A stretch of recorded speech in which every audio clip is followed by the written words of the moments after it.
사랑하는 성도 여러분, 어제 하루도 주의 은혜 가운데 평안하셨습니까? 2020년 6월 5일 매일 성경 말씀 묵상 시간입니다. 오늘은 에스겔 제 22번째 시간입니다. 다 같이 사도신경으로 우리의 신앙을 고백하겠습니다. 나는 전능하신 아버지 하나님, 천지의 창조주를 믿습니다. 나는 그의 유일하신 아들 우리 주 예수 그리스도를 믿습니다. 그는 성령으로 잉태되어 동정녀 마리아에게서 나시고 본디오 빌라도에게 고난을 받아 십자가에 못 박혀 죽으시고 장사된 지 사흘 만에 죽은 자 가운데서 다시 살아나셨으며 하늘에 오르시어 전능하신 아버지 하나님 우편에 앉아 계시다가 거기로부터 살아있는 자와 죽은 자를 심판하러 오십니다. 나는 성령을 믿으며 거룩한 공교회와 성도의 교제와 죄를 용서받는 것과 몸의 부활과 영생을 믿습니다. 아멘. 오늘 우리가 함께 읽을 기록된 하나님 말씀은 구약의 말씀 에스겔 제 11장 1절에서 12절까지의 말씀입니다. 구약 에스겔 11장 1절에서 오늘은 12절까지의 말씀입니다. 구약 1162쪽경에 있습니다. 그때 주의 영이 나를 들어 올려서 여호와의 전 동문 곧 동양한 문에 이르시기로 보니 그 문에 사람이 25명이 있는데 내가 그 중에서 아술의 아들 야하사냐와 브나야의 아들 블라데아를 보았으니 그들은 백성의 고관이라. 그가 내게 이르시되 인자야, 이 사람들은 불의를 품고 이 성중에서 악한 꾀를 꾸미는 자니라. 그들의 말이 집 건축할 때가 가깝지 아니한즉 이 성읍은 가마가 되고 우리는 고기가 된다 하나니 그러므로 인자야, 너는 그들을 쳐서 예언하고 예언할지니라. 여호와의 영이 내게 임하여 이르시되 너는 말하기를 여호와의 말씀에 이스라엘 족속아, 너희가 이렇게 말하였도다. 너희 마음에서 일어나는 것을 내가 다 아노라. 너희가 이 성읍에서 많이 죽여 그 거리를 시체로 채웠도다. 그러므로 주 여호와께서 이같이 말씀하셨느니라. 이 성읍 중에서 너희가 죽인 시체는 그 고기요, 이 성읍은 그 가마인데 너희는 그 가운데에서 끌려 나오리라. 나 주 여호와가 말하노라. 너희가 칼을 두려워하니 내가 칼로 너희에게 이르게 하고 너희를 그 성읍 가운데에서 끌어내어 타국인의 손에 넘겨 너희에게 벌을 내리리니 너희가 칼에 엎드려질 것이라. 내가 이스라엘 변경에서 너희를 심판하리니 너희는 내가 여호와인 줄을 알리라. 이 성읍은 너희가 가마가 되지 아니하고 너희는 그 가운데 고기가 되지 아니할지라. 내가 너희를 이스라엘 변경에서 심판하리니 너희는 내가 여호와인 줄을 알리라. 너희가 내 율례를 행하지 아니하며 규례를 지키지 아니하고 너희 사방에 있는 이방인의 규례대로 행하였느니라 하셨다 하라. 아멘. 에스겔은 하나님에 의해 바벨론 그발 강가에서 예루살렘으로 이동하였지요. 그는 하나님의 영광이 성전 안 지성소에서 성전 문지방으로 이동하시더니 결국엔 10장 18절에서처럼 아예 성전을 빠져나가시는 장면을 보게 됩니다. 하나님의 영광이 예루살렘 성전을 떠나버리신 겁니다. 남유다 사람들과 함께 계시면서 그들에게 자비와 긍휼을 더 이상 베풀지 않으시고 대신 그들의 악행에 합당한 심판을 내리실 계획을 하나님은 에스겔에게 환상을 통해 똑똑히 말씀해 주셨습니다.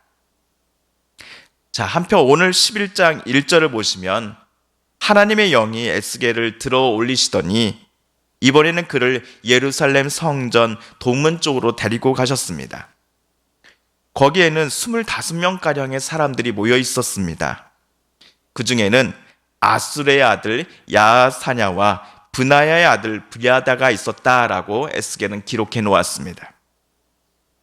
그런데 여러분, 야하사냐라는 이름을 에스겔 어디선가 들어본 것 같지 않으십니까? 하나님께서 에스겔을 예루살렘 성전으로 데리고 오셔서 보여주셨던 성전 안 4곳 중 두 번째 장소에서 에스겔과 우리는 야사냐라는 이름을 들은 것 같습니다.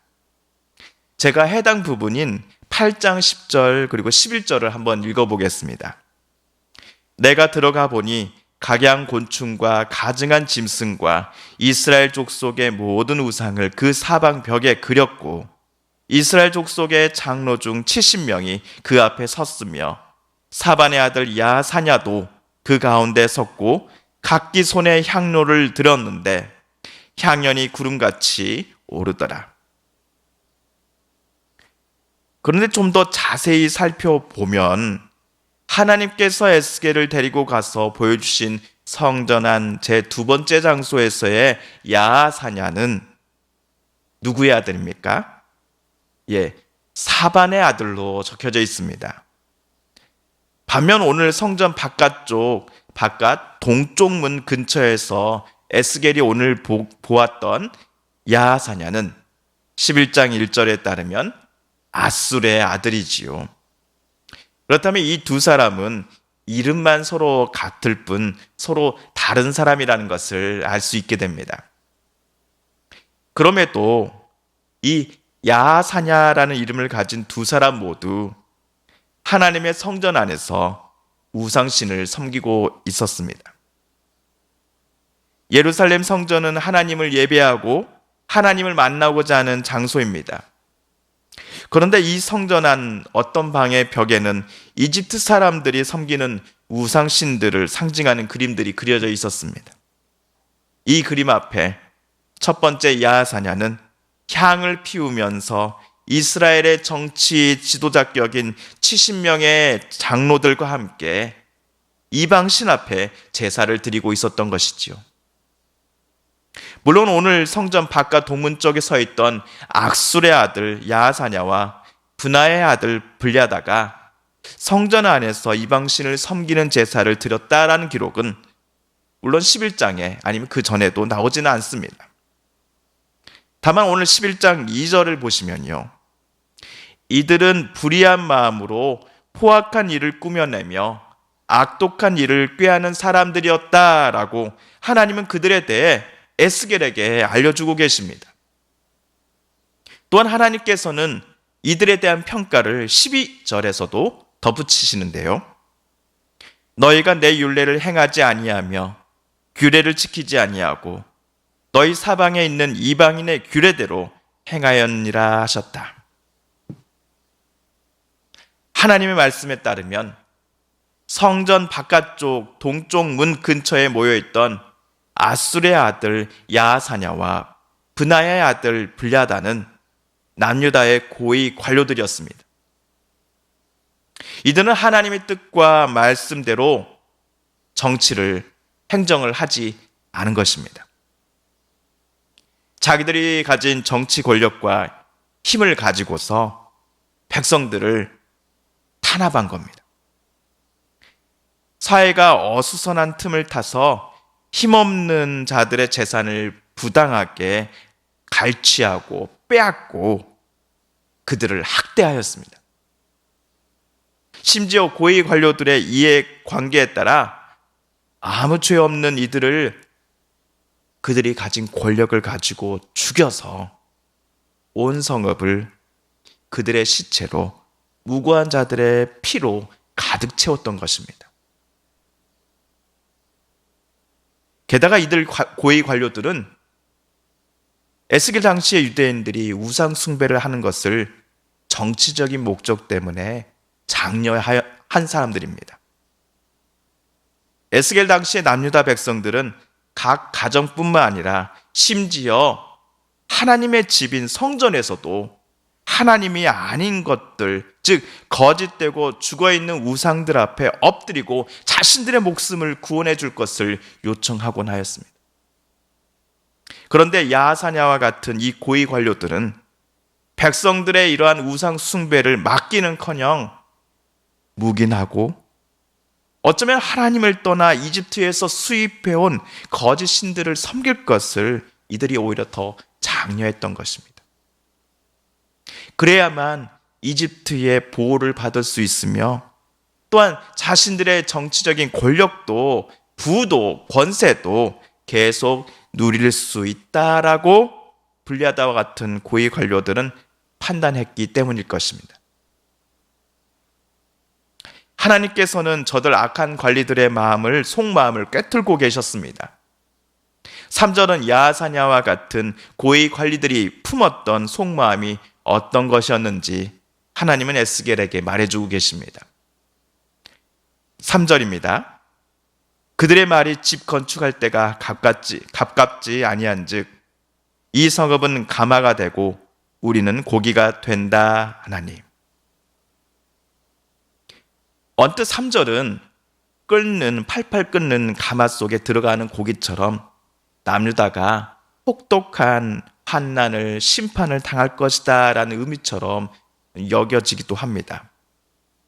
하지만 이 주석가들에 따르면 여기 3절은 예루살렘 지도자들이 자신들을 좋은 고기로 비유하여 바벨론 침략과 같은 환난이 찾아오더라도 솥과 같은 가마솥과 같은 튼튼한 예루살렘 성벽이 지켜줄 것이기 때문에 자신들은 절대적으로 안전할 것임을 확신한다라는 유대식 표현이었던 것입니다. 본인들은 하나님께서 직접 선택하신 하나님의 백성이요, 또한 우리 주변에는 예루살렘 성과 하나님의 성전이 여기 예루살렘에 있으니 우리들은 어떠한 바벨론 공격에도 무너지지 않고 그 적들을 모두 막아내 승리할 수 있을 것이다 라는 믿음의 표현이었던 것입니다. 그러나 정작 하나님께서는 저들 예루살렘 사람들과 남유다 사람들과 더 이상 함께 하시지 않기로 결심하셨습니다. 실제로 하나님의 집인 예루살렘 성전에서 당신의 영광을 모두 거두고 성전 밖으로 퇴장하셨지요. 그리고 오늘 에스겔에게 저들을 향해서 하나님께서는 직접 심판의 불을 쏟아 부으실 것이다라고 외치실 것임을 주님은 명령하셨죠. 7절 끝에서부터 보시면 고위 관료들과 남유다 백성들은 붙잡혀서 예루살렘 성읍 한가운데서부터 국경 쪽으로 끌려 나오게 될 것입니다. 성읍 내에서 바벨론 군사들이 무자비하게 휘두르는 칼날에 수많은 유대인들이 맞아 쓰러지게 될 것입니다. 아니면 타국인, 즉 바벨론 군사들의 손에 넘겨진 유대인들은 국경 쪽으로 끌려가서는 칼에 맞아 처형될 것입니다. 이처럼 이 성읍은 너희의 가마가 되지 아니하고 너희는 그 가운데에서 고기가 되지 아니할지니라 라고 하나님께서 말씀하시며 더 이상 예루살렘 성읍과 성전이 그들의 보호막이 되어주지 못할 것임을 하나님은 분명히 에스겔에게 가르쳐주고 계십니다. 한마디로 남유다야, 너희들 제발 착각하지 마라. 성전과 성벽을 의지하지 말라. 이집트에게 도움을 요청하지 말고 어서 속히 나 하나님께로 되돌아오라. 그래야만 너희가 살 수 있다. 제발 정신 좀 차려라 라고 이 말을 에스겔 너희 동포들에게 전해 라고 하나님은 말씀하신 것이죠. 그렇습니다. 하나님의 자녀된 우리들이 이 땅에 살면서 진정으로 의지해야 할 것은 오직 하나님 단 한 분뿐이십니다. 하지만 에스겔 당시의 남유다 사람들은 교회라는 건물이 아니면 자신들의 신앙적인 경력이 본인들의 삶을 보호해주고 자기들의 생명을 안전하게 지켜줄 것이다라고 착각했던 것입니다. 이러한 착각을 저와 여러분은 잠시라도 해서는 안 될 것입니다. 사랑하는 성도 여러분, 오늘 에스겔 말씀 묵상 제 22번째 시간이었습니다. 오늘 말씀 묵상을 통하여서 하나님께서 저 여러분에게 주시는 하나님의 말씀과 음성, 또 하나님의 도전은 무엇이었습니까? 이 시간 우리들 각자에게 주신 말씀 기억하며 함께 말씀 붙잡고 기도하고자 합니다. 또한 우리 성도님들과 가족들 중에 하나님의 고쳐주심과 일으켜 세워주심을 놓고 간절히 기도하시는 분들이 계십니다. 이 시간 우리 또 간절한 마음으로 한 마음으로 하나님 앞에 기도드리십시다. 코로나19가 여전히 온 나라를 힘들게 하고 있습니다. 코로나19와 맞서 싸우는 의료진들, 또 정부 지자체 모든 공무원들과 자원봉사자분들에게 힘을 주옵소서. 또 코로나로부터 낫기를 원하며 또 간절함으로 기도하는 이들을 위해서도 우리 한마음 한뜻으로 기도하시고요. 또 이 어려운 시국에 교회가 참 교회가 되게 하여 주셔서 하나님의 뜻만이, 또 하나님의 계획과 의지만이 교회를, 또 우리 모두를, 이 세상을 움직여 가시라고 기도하며 하나님께 모든 주권을 맡겨드리는 우리들 되게 해달라고, 우리 그리스도인들 되게 해달라고 우리 또 함께 기도드리기로 합니다. 마지막으로 우리가 가지고 나온 간절한 기도 제목 하나님 앞에 아뢰며 나아가겠습니다. 함께 기도하겠습니다.